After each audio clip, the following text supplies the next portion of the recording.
Bueno, ¿cuál es la historia de esta película? ¿Cómo te encontraste con esta historia?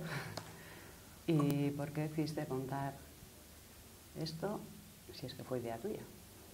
Sí, sí fue, pues fue por estar mucho tiempo en Los Ángeles, básicamente, desde que se estrenó y tu mamá también, como que mi vida empezó a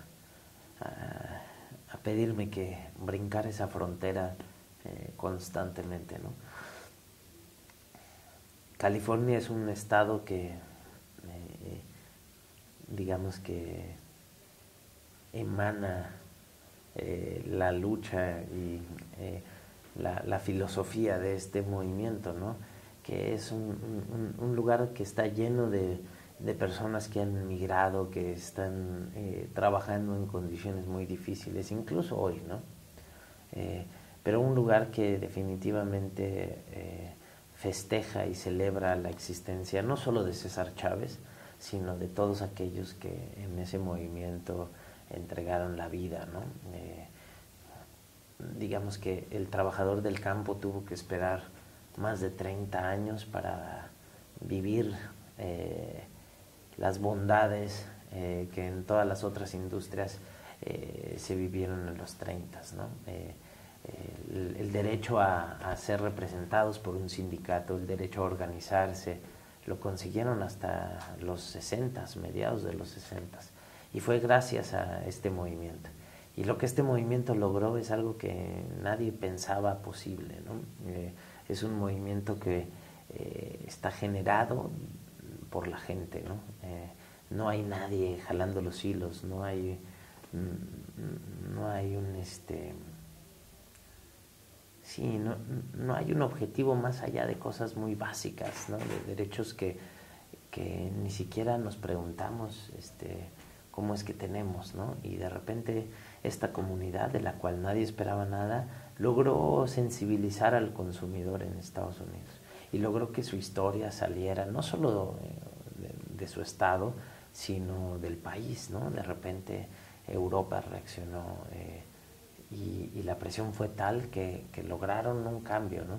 Ahora, no fue un cambio suficiente. Hoy tú caminas por el campo en Estados Unidos y sigue habiendo muchas historias de injusticia. Nunca es suficiente. Nunca es suficiente. Pero la película creo que nos recuerda una cosa básica, ¿no? Que es que nosotros como consumidores tenemos una responsabilidad. Somos muy pocos los que nos preguntamos qué hace falta para que la comida llegue a nuestro plato, ¿no? A nuestra mesa. ¿Tú crees que lo que en realidad hizo cambiar a estos productores, a estos ¿cómo llamarles? Latifundistas? O bueno, fue el hecho del boicot, ¿no? Sí, el boicot como una herramienta de cambio, sí. ¿no? De repente una industria entera estaba en su contra, había todo un sistema, un aparato opresor que no los dejaba hacer, ¿no? Y lo que hicieron fue eso, fue ir a hablar con el consumidor, responsabilizarlo, ¿no? Decir, bueno, cada que tú compras una uva de estas, tú de alguna forma eres parte de que un sistema que hace que mi hijo de 7 años tenga que trabajar en el campo, que hoy nosotros no tengamos agua, no tengamos acceso a baños, ¿no? Cerca de nuestro trabajo, que no tengamos un trabajo asegurado, ya no hablemos de una protección médica, seguros de vida, en fin. Y la gente escuchó, la gente reaccionó. Y de lo que habla, más allá de el ejercicio que esta comunidad hizo, el ejercicio ciudadano que esta comunidad hizo, de lo que habla es de un sentido común. Cuando tú apelas al sentido común de la gente, vamos, no somos malos por naturaleza, ¿no? Yo no quiero ser parte de algo así. Es muchas veces la ignorancia o la indiferencia la que hace que no reaccionemos, ¿no? Pero en el momento que tú sabes que si estás hoy aquí en este cuarto eres parte de algo que tú no quieres ser parte, mañana no regresas a este cuarto. Y eso es lo que este movimiento nos recuerda, ¿no? Que al fin y al cabo hay algo que nos conecta, hay algo que nos une, hay algo que nos hace iguales, ¿no? Y hay que apelar a eso, ¿no? Esta comunidad salió, una comunidad además que no tenía nada, ¿no?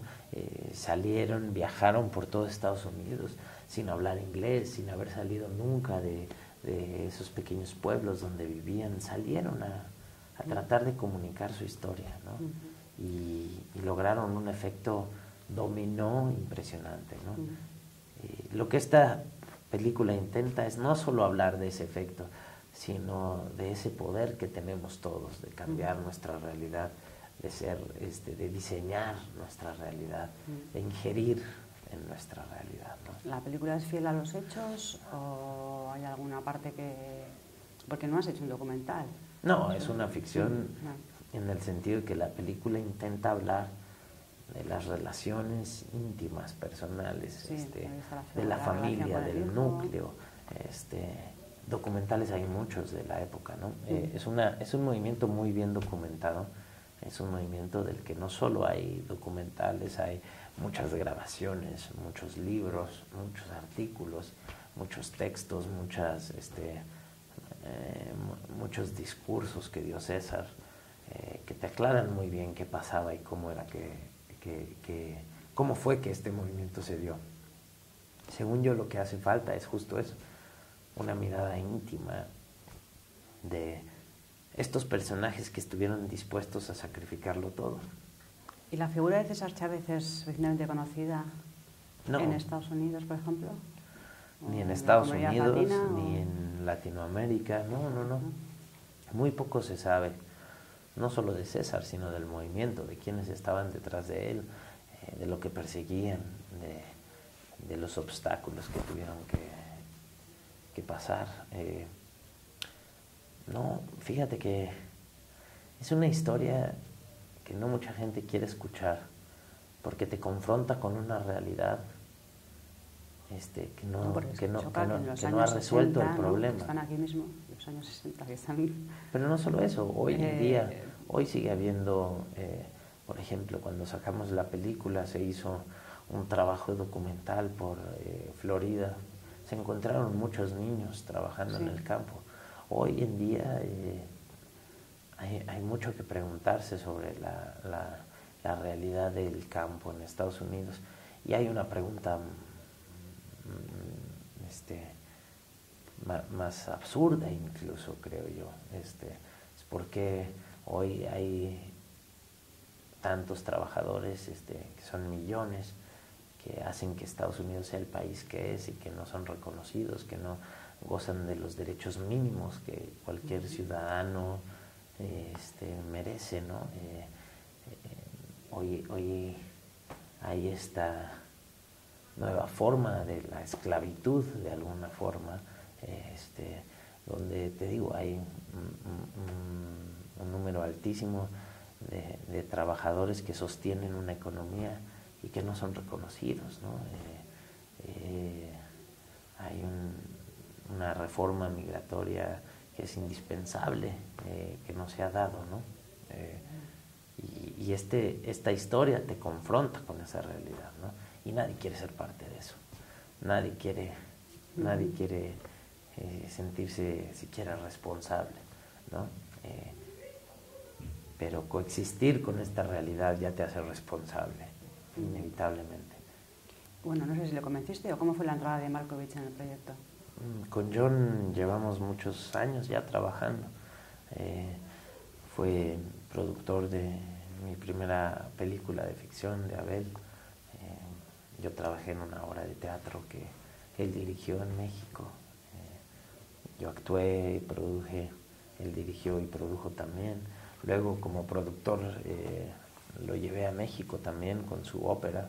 En fin, un día nos conocimos en un festival, la magia de los festivales, esta cosa maravillosa que generan, que es que de repente te encuentras con un ser con el que tienes mucho en común y que a la vez no te hubieras encontrado si no existiera esta arbitrariedad que se llama festivales, ¿no? Que de repente nos juntan a todos en un espacio, en un lugar donde nos dedicamos a festejar lo que hacemos, ¿no? Lo conocí en Thessaloniki, en un festival de cine. Yo llevaba mi documental de Julio César Chávez. Él llevaba a Juno como productor. organizaron una cena y los únicos dos que llegamos fuimos él y yo. No llegó ningún otro invitado del festival. Y entonces nos sentamos a platicar. Su socio con mi socio, de repente empezamos a hablar y nos dimos cuenta que nos encantaba el teatro, ¿no? Y que hacíamos cine como consecuencia, que lo nuestro era el teatro. Y hablamos de hacer teatro en México y a los 4 meses llegó a México a buscar teatros. Sí. Y yo no creí nunca, o sea, yo dije, bueno, esta es como la cantidad de veces que yo, sí, borracho en San Sebastián, le he dicho a alguien, te hablo mañana, y luego no le marcas, ¿no? Pues no, él llegó a México y se puso a buscar teatros conmigo y montamos esa obra, se llamaba El Buen Canario, y a partir de ahí empezó esta relación. ¿Habla bien castellano? No, aprendió para la película. Se aprendió los textos, vamos. Si tú te pones a hablar hoy en castellano con él, te dirá lo mismo que dijo en la película. Pero entiende bien, ¿eh? Sí. Eso sí, hay que tener cuidado. La verdad que es un puntazo, ¿no? Para la película que esté pues papel. No solo él, todos. O sea, Rosario Dawson por ahí, el casting. América, Michael. Está pura gente que entendió la importancia de que esta historia se contara, ¿no? La importancia de hablar de un tema que, te digo, hoy todavía le da urticaria a muchos, ¿no? Bueno, hay una ley migratoria, ¿no? La ley de inmigración que no ha pasado, ¿no? La reforma migratoria tan hablada, ¿no? Que no sucede. Y es de esos temas, ¿no? Del que todo el mundo tiene una opinión, pero pocos son activos, ¿no? Pocos hacen algo porque suceda. Parece un tema que tiende a relegarse, ¿no? Y esta historia es indispensable para hablarle a esa gente que necesita hoy esa reforma, ¿no? Esa gente que hoy necesita sentirse reconocida, ¿no? Es una comunidad que no solo alimenta un país, lo construye, trabaja día con día para que su economía sea la que es y que merece ser reconocida, ¿no? Y celebrada. En fin. ¿Y la película se estrenó en Estados Unidos? La película se estrenó allá después de... Hicimos toda una campaña y pues obviamente todas las organizaciones que buscan esta reforma se sumaron, pero sigue habiendo un rechazo, sigue habiendo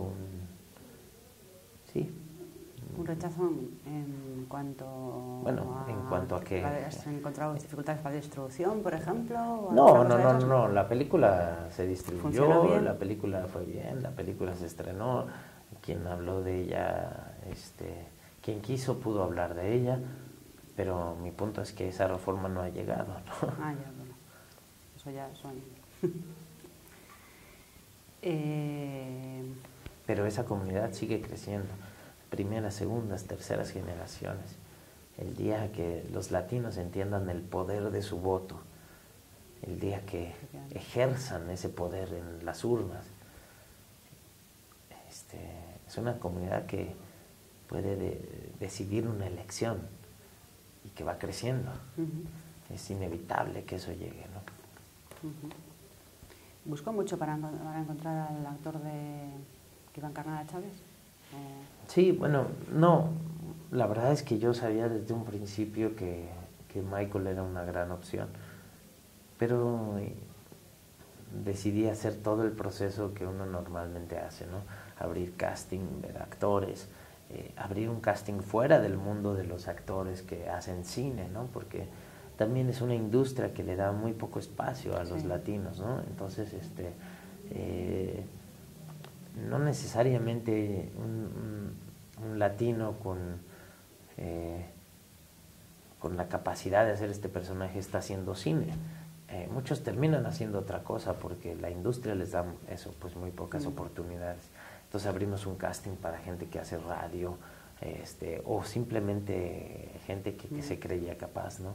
Lo pusimos en televisión, en todos los estados fronterizos, hicimos hicimos una campaña para decirle a la gente, bueno, si tú te ves en esta película, manda tu material, ¿no?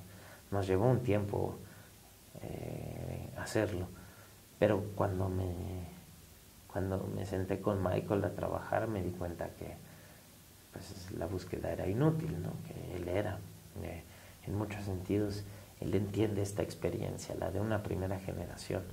Michael es hijo de su padre vino de Purificación, Jalisco, su madre también viene de México, él es una primera generación, nace en Chicago, vive esta ambivalencia, ¿no? De querer pertenecer,